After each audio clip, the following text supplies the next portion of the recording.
I was reading my edition of The Plant, as everybody should, when I stumbled upon a very interesting recommendation. Have you ever heard about Kent Monkman? Well, I have, but I haven't exactly seen his paintings, and I know there's something very interesting to them, something that you might not understand unless you do some research, so let's find out together.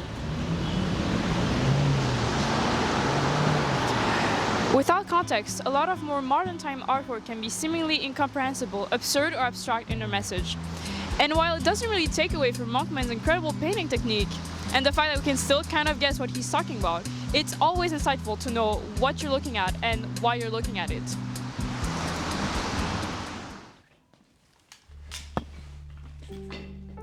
Colonialism has a very long history, one that unsurprisingly has affected the way we consume and produce art.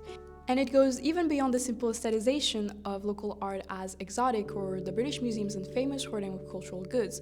For years and years, indigenous people and other marginalized groups whose culture differed from Western standards were misrepresented.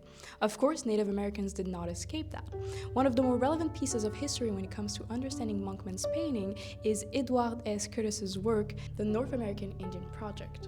It was a huge thing, a life's work, over 40,000 photographs over the span of 3 decades, of which maybe 2,000 were published. Backed up by big investors like railroad companies with a foreword by President Theodore Roosevelt himself, the North American Indian Project was a sizable attempt to freeze in time the people of what they believed were a vanishing race.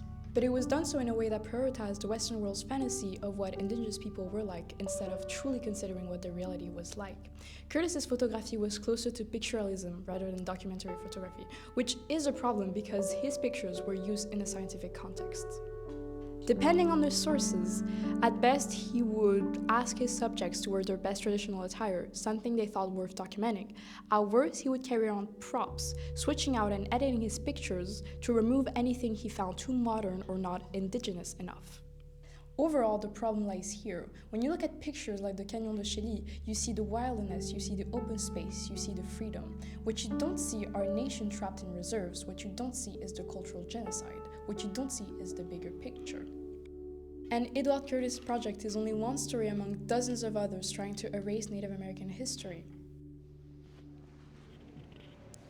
Kent Monkman's work where pain was forgotten subvert history's representation of his people and reclaims agency over his own image, while cleverly calling out colonial art on its century-long bullshit.